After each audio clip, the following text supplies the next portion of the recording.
All right, folks, I know there's been a lot of talk in the news lately about farmer subsidies with the announcement of the $12 billion subsidy to farmers because of market disruptions, inflation, and so on. And before you attack me about farmer welfare, let me tell you, I get it, I understand it, I know why you're angry. I mean, you're paying in tax dollars that's being taken by the government, turn around and handed it out to another sector of the population.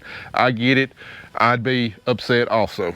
And then add that to the fact that so many of y'all are struggling out there with your personal finances in the wake of the complete mismanagement of the COVID-19 epidemic and all the massive inflation that we've seen since then. Look, I get it.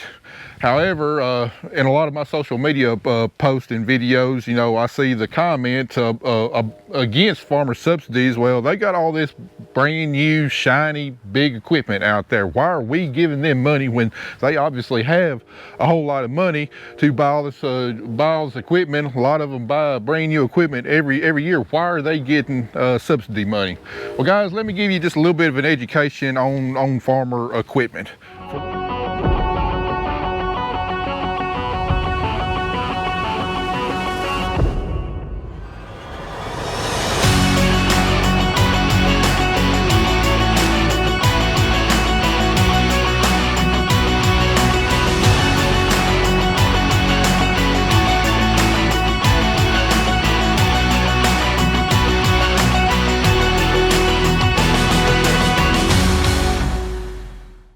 For one thing, just because it looks new and shiny doesn't mean it is brand new. And to keep this in perspective, I'll try and put this in automotive terms that a lot of y'all might understand. Like I said, this tractor right here is a 2014 model. New Holland came out with this body design about the year 2007. It's now 2025, and the new tractors look very similar to this. There's been a few minor tweaks, but for the most part, the body style has remained the same. And that's the way it is with ag equipment. There's only major redesigns of body style every 20 to 30 years, whereas your car manufacturers typically change body styles about every 5 to 7 years. So, you know, we can differentiate between a 2005 Chevrolet pickup and a 2023 Chevrolet pickup pretty dang easy. Not necessarily with ag equipment. So this tractor right now is now 12 years old. My combine over here looks dang good.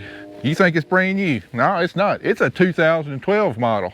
Case IH came out with this body style in 2003. Now there's been a few details changed, a little bit of the paint scheme changed, but that body style, shields and everything are pretty much the same from 2003 until right now, and probably continuing into the future. Now this combine right here, we bought it secondhand, well used in 2017. Currently it has about 5,000 engine hours on it. To put that into perspective, that's the equivalent of having a car or truck 2012 model that has around 200,000 miles on it. With proper maintenance and upkeep, still got some life left in it, but it's definitely on the second half of its career. This 2014 tractor right here got right at 6,000 engine hours in it, and it's one of my main tractors. We've got another one almost identical to it there in the shop that's being detailed. It's a 2013 model, and it's got about 6,000 hours on it also. So that's the equivalent of a 2013, 2014 car or truck that's got probably somewhere in the ballpark of 130,000 miles on it. Still definitely a lot of usable life left in it, but it's most definitely well used. But just looking at it, would you think it's that old or has that much use? Another thing to remember is that when you see equipment that looks old, most likely it's really old. Take this John Deere 4440 for example. Most people don't realize just how old this tractor is. I believe this is a 1982 model, so this tractor is now 44 years old. This tractor also has right at 12,000 engine hours on it. So that's the equivalent of having a 1982 car truck that's got probably somewhere around 300,000 miles. Now don't get me wrong, there's still some farms out there that this type of tractor is their main workhorse and it does well for them and they get by just fine. A big reason because these tractors are affordable, they're reliable, and most importantly, most farmers can still work on them. However, parts availability is starting to become a problem and will only get worse going into the future as these tractors continue to age. Now, to put that in perspective with the automotive industry, how many people do you know have a 1982 car as their daily driver? I'm sure there's probably some out there, but those people are going to be relatively few and far between. So guys, next time you drive down the road and you see, you know, big, shiny, looks like new equipment in the field, just realize there's probably a good chance that that equipment is 10 plus years old. Now, don't get me wrong, there are some farms out there, especially the larger farms, that, you know, they may have new or almost brand new equipment just about every year. You know, they've negotiated lease terms or rollover programs and they believe that that kind of financial structure benefits their farm. But when talking about subsidy money, just realize that a lot of these big farms are subject to payment limitations on the subsidy money. That means that they can only receive so much, and even though they might qualify for a lot more, they can only receive so much. They can't go over that limitation. Now, I know that there's you know, a lot of them probably have structured their farm to have several different entities to kind of get around that, but just remember, there are payment limitations in place when it comes to subsidy money. So guys, I just want y'all to keep that in mind next time you see an article on you know, farmer payouts. Just realize that it's not necessarily going to make sure farmers have the latest, most brand new equipment, because for most of us, that's not where it's going. It's being spent in a lot more financially sound ways than just blowing it on new equipment. I'm trying to figure that out on the map. I can't find it. You're not supposed to be figuring out. You're supposed to be detailing. I just got caught up. Look, show me where it is. Anyway, before Carter got me sidetracked, they in here getting all this equipment looking like brand new. I still see a little bit of a glaze, Carter. Need a little bit more polishing. Need to get your rag wet and get that glaze off of there. Let me show you the inside. I tell you, when it comes to interior detailing, I don't think anybody beats Andy's job. Everything was saying to use that white vinegar in that steamer, and it is. I mean, now that you mentioned it, I can smell a little bit of a vinegar smell, but hey, if it gets it clean, that will dissipate. And it's staying black. Would y'all believe this tractor is now 13 years old and somebody sat in that seat for around 6,000 hours? Which seat hasn't been cleaned yet, but well, she looked good. Have you gone with that interior polish that I got yet, or is it that's just a cleaner? On a little bit of it, like these edges. But got you. I'm gonna go back over it once all this steam goes out. It smells like rotten popcorn in here right now. Well, I told Carter, I know in the past, like you've taken like some of the things out of here to really get good and clean, just make sure all those little things like the rubber grommets and everything, they all get put back and we don't lose them. And Carter, you can get some of have we got any of that invisible glass? Yeah, it's on that How any of their land floods on that little cart over there. Carter, if you caught up on the outside, you can get that invisible. You can get that invisible glass. Start cleaning some glass. All right, so that's what Carter and Andy doing here in the shop. I'm gonna get back out here. 4440 needs about another hour or so of washing, and I reckon we'll probably get the service truck out there next. We still got the loader tractor, we got the water truck, and probably gonna leave the sprayer for last because it's gonna need quite a bit of work getting all that chemical residue and stuff off the booms. Well, I'll tell you what, as much as I've railed on this tractor the last several years, when she puts a little makeup on, she still looks pretty good. Not bad for around 44 years old.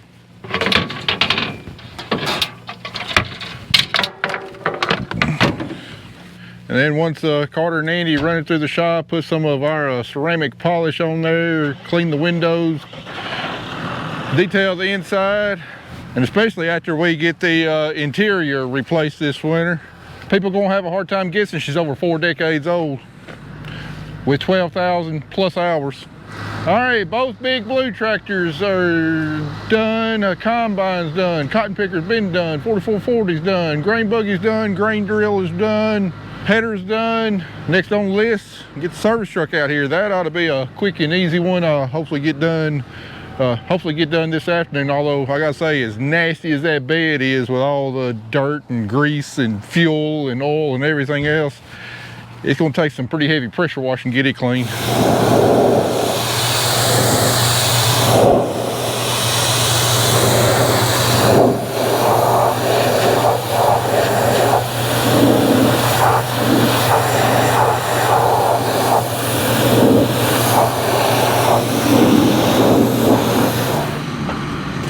Well, we quickly whittling the equipment down now that, Carter. No, unfold them farther and let the booms all the way down to where I can reach them from the ground level. I was saying, we're quickly whittling the list down now that we don't have any corn to haul. I've been steadily washing equipment, and Carter and Andy steadily being inside detailing stuff. All right, down.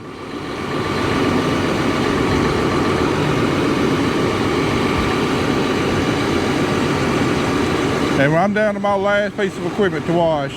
This ain't gonna be quite as big a job as the combine and cotton picker, but it's gonna be a close third, getting all the chemical residue off the booms and getting all the crop residue off the tires, and then all the grease fittings on the boom and suspension gonna be blowing grease everywhere. It's a close third on a big job.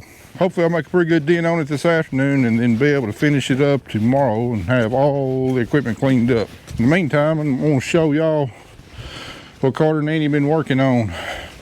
We got to look at the 4440, and it looks good when it's wet.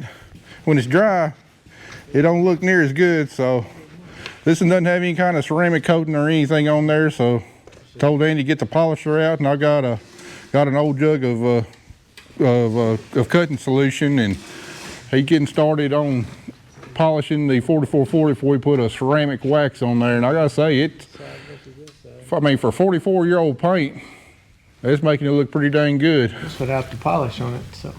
Yeah. That's good. Yeah, I mean, this tractor is taking a lot of abuse. I mean, it's our bush hog tractor, gets hit by limbs and everything else, and it takes a whole lot of abuse. And what's happened to our chrome stack? It ain't looking so much chrome anymore. No, it's not. Is that from tree limb scratching on it? I guess it's scratches and sap, I guess. Just hard sap. I wonder if that polisher will do anything for that too. It might. Maybe try a little spot and make sure it ain't going to damage the chrome. Definitely rub it off a little bit, so it's got high hopes. Anyway, with this lipstick on her, she's going to look pretty good. Well, I had to come in, it's about getting close to dark anyway. Rain came in, and I found out my rain jacket is, it's not quite waterproof. So, anyway, just checking on the progress Andy's made, and that cutting compound made a pretty big difference. There's still a lot of scratches and stuff on there, but overall, it really restored that paint pretty good. Now get some ceramic polish on there, give a little bit of protection, and keep it looking good for a little while longer. Got the interior looking decent anyway. I told him don't dive off deep in here because, like I said earlier, we're gonna be pulling this interior out at some point this spring and putting a brand new interior in. But not bad for having spent 44 years on a farm.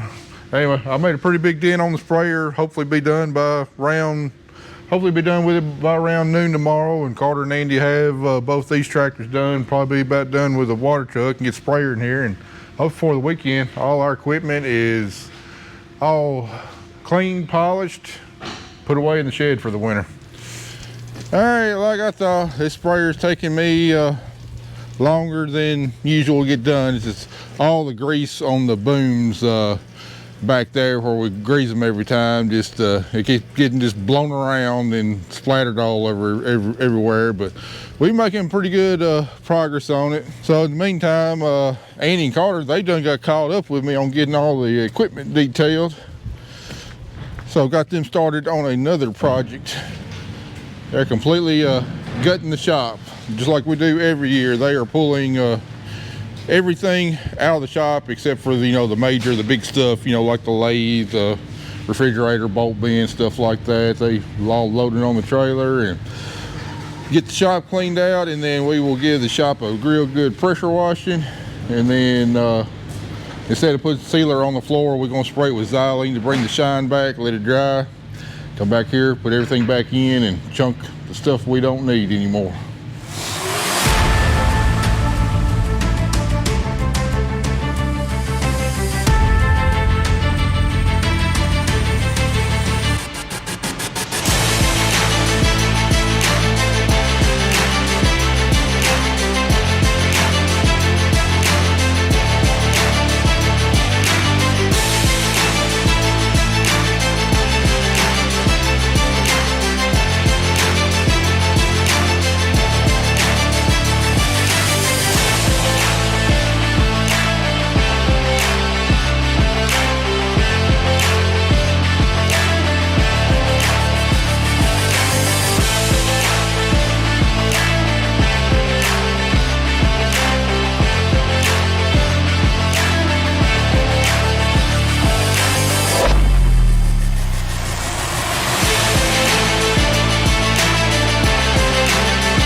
Well guys, unfortunately I think we're going to have to bring a premature close to this video. We wasn't able to quite get everything done I want to get done before Christmas, as you can see from the equipment still sitting outside the shop. Now, we did get all of our equipment, I mean, cleaned good, waxed, polished, interiors detailed, and everything else. Got it all parked in the shed, got all of our antifreeze changed, got all of our corn hauled. I mean, got everything done before Christmas except for one little thing. We wasn't able to get our shop completely done. Now, we had the time to get it done, and I had every intention of getting it done. But when Andy and Carter pressure washed this 2 days ago, I was going to spray the xylene on the sealer on the shop floor, get it all nice and shiny, and then they were going to get everything moved back in today. But I know it looks like I sprayed the xylene on the shop floor. It looks nice and shiny, but that's not xylene.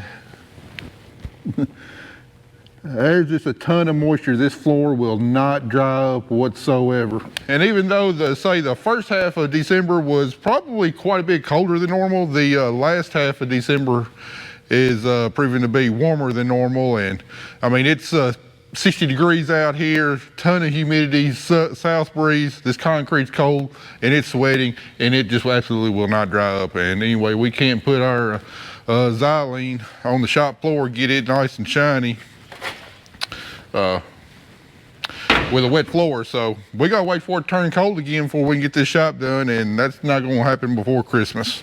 But anyway, we're gonna be out for a week after Christmas, and just told Andy, catch a cold day, this shop floor I'll be dry, come in here, put the xylene on, and you know, maybe get some of the easy stuff moved back in the shop, and then we'll finish up the shop, get it ready to go for all our winter work as soon as we get back. So anyway guys, that's almost going to do it for this year's worth of videos. I got one more video coming out, going to be coming out next, and it's a pretty big one. In fact, that's what I'm about to head out to the field right now to finish filming it. Got started on it yesterday, and pretty excited to be able to bring the next video up coming to you. I think y'all gonna like it. And then anyway, after that, that's gonna be it. So after the first of the year, when we get started hauling soybeans, we got a ton of shop work to do. I got a ton of work up in the office, just figuring out what the heck we're going to do next year, how we're going to save money, how we're going to try to ensure we got a profit.